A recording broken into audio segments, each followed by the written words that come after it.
Sometimes it's not easy to tell the difference between helping someone and enabling someone, especially if you perceive yourself as someone who is helpful and kind and compassionate. Then you will take a lot of courage and self-awareness to see that your help may be doing more harm than good to another person. When we talk about enabling, we often think about supporting an addict's destructive behavior. But it's not just limited to that. If you are a parent, helping profession, healer, empath, or even a friend to someone, you may unconsciously enable them, thinking that you are helping them. And I want to create this video not for us to judge ourselves, but be more aware of our action and intention so that we can truly be of service to another person. The first sign that you are enabling someone is when you take over their responsibility. If you believe that someone can't do something, they will make a mess out of it and you need to help them to do it. Because if you don't help them, then they won't do it for themselves. Then I'll say that this is enabling. You're taking over something that the other person is supposed to do for themselves. And this requires you to know what is your business and what isn't your business.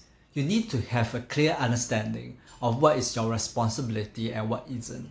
But sometimes it's not easy to differentiate because we may hold belief that blurs the line.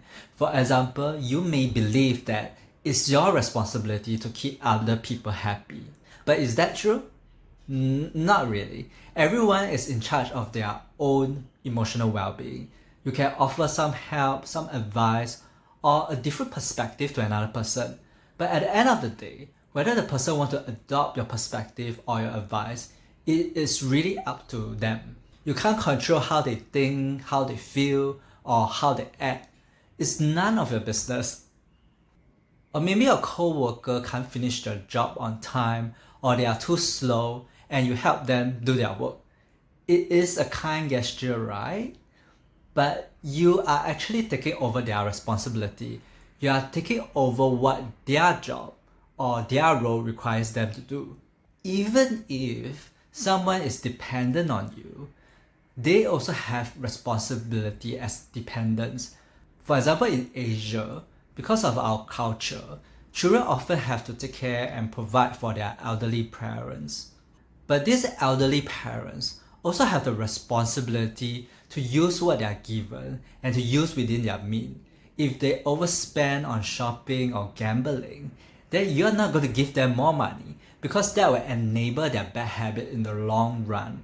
And this brings me to the second sign, which is when you enable someone, it doesn't do them any good in the long run. In the short run, you may help them get over their discomfort or fix their problem, but in the long run, you're not helping them because they don't change. If you find that someone keeps coming to you with the same problems over and over again, it could mean that you are enabling them. They are not growing, they are not learning. As a helping profession mentor myself, if someone comes to me for help for more than 3 months and the person didn't change much or didn't grow, I will start to question if I am truly helping them or not. I don't want to keep a client too long so that I can earn some money from them. I want to equip them with the skills which they can use on their own without me being around all the time. There is this saying that if you give a man a fish, you will feed him a day. If you teach a man how to fish, you will feed him for a lifetime. To know whether you are enabling someone, check to see if you are giving them the fish or are you teaching them how to fish. The latter will help the other person to be self-sufficient, while the former will make the other person depends on you. That is not truly helping. It's only making you feel needed.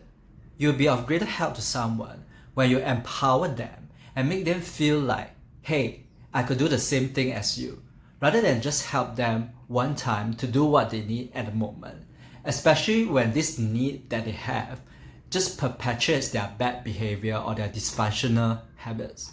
And this fish I'm talking about isn't just about financial assistance or problems that need to be solved, those tangible things. I'm also talking about those invisible things, those subtle things like validation and approval. For instance, if someone has trouble in their life and they come to you and complain about it, it's okay. Once or twice is okay, right? You're not fixing their problems, you're just giving them a listening ear. That's fine. That's emotional support.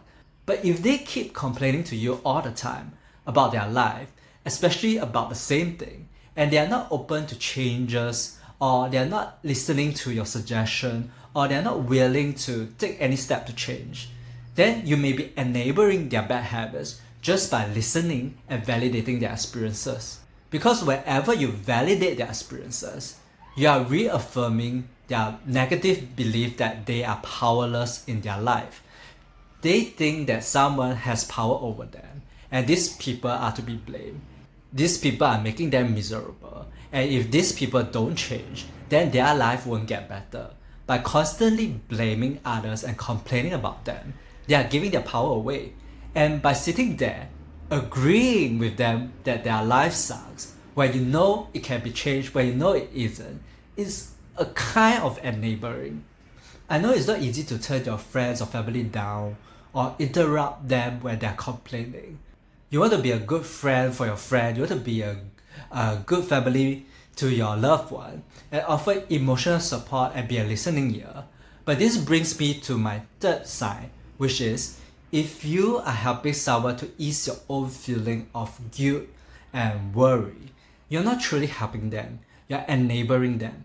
This is because when you're helping out of guilt and obligation, what you're actually doing is protecting your own self-image, your own feelings. What you care most about is what other people think of you when you don't help them. Your focus is more about you, your identity, your self-image, not so much about helping the other person. The most common example is a parent-child relationship.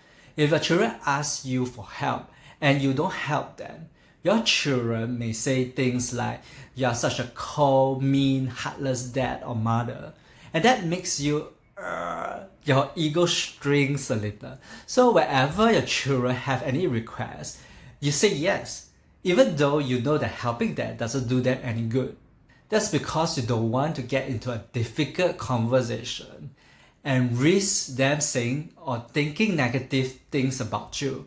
Or you may be worried about how other people like your friends or co-workers may think of you when you don't help your own children.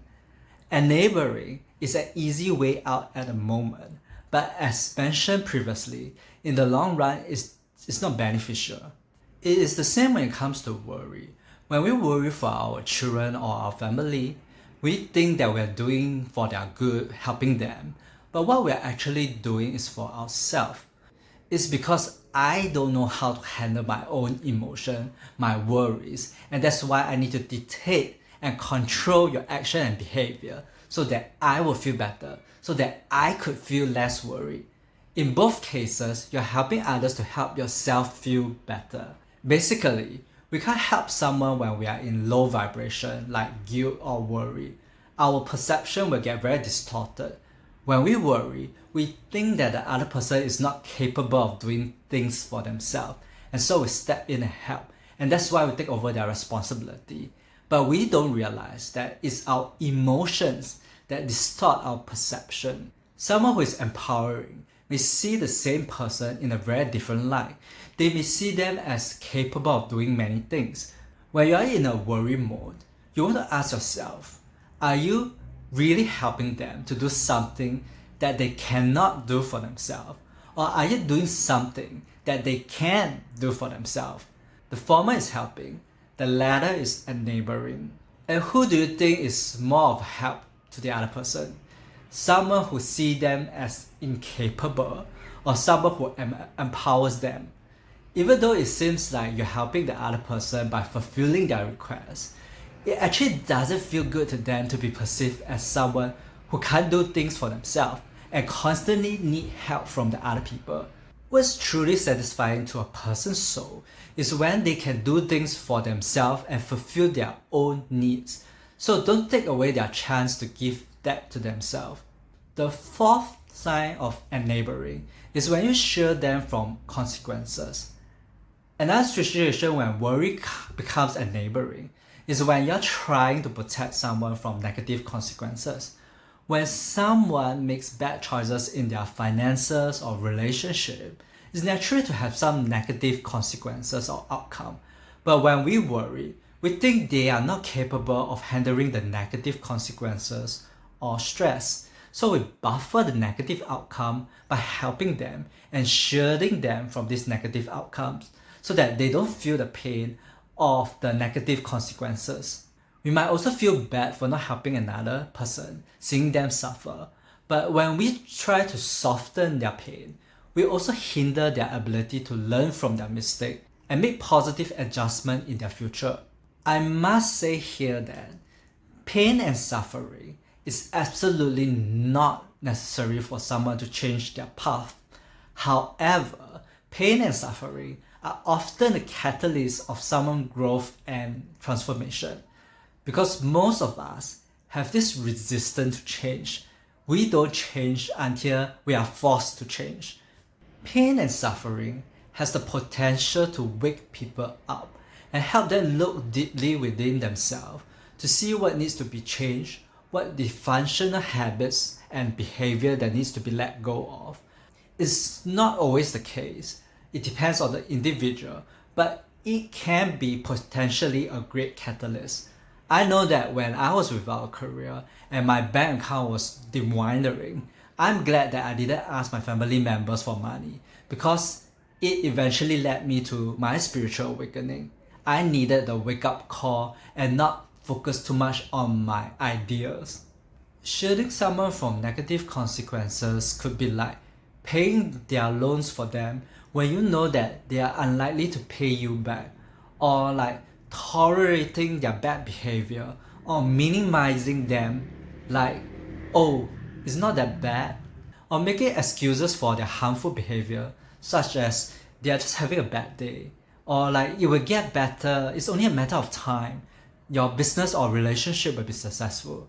Even when the business is failing or the relationship is not working, it's very obvious and very apparent. Again, this is about short-term and long-term.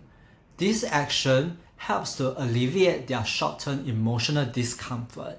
It gives them some hope, maybe false hope. But in the long run, it may not be of any benefit to the other person. If something doesn't work, for example, your business or relationship, it's actually giving you valuable feedback that something needs tweaking. Maybe you're in the wrong industry or targeting the wrong audience, or maybe there's something wrong with your marketing or processes. Maybe you're with the wrong partner. Maybe you need to change your unhealthy relationship patterns. It's actually very beneficial if you know how to use mistake and feedback to your advantage. But when you encourage others to keep going the same path and tell them that it will work out eventually, you don't give them the opportunity to reflect on what needs to be changed or like try out different combination to see what works. Sometimes the biggest help you can give someone is to not help them at all, because people don't always know what is truly helpful to them. And so they request things that will help them to get away from the desperate situation they are in right now, but they are not willing to receive assistance on things that will truly help them transform and change permanently. Sometimes these people need to get into a state of real discomfort or despair before they're willing to receive help that they truly need. And you can only help them when they have reached the point where they're open to be helped in that way. If you realize that you're enabling someone instead of helping them, the sooner you set boundaries, the better it is for them and for yourself. If you find it difficult to say no or set boundaries, watch this next video.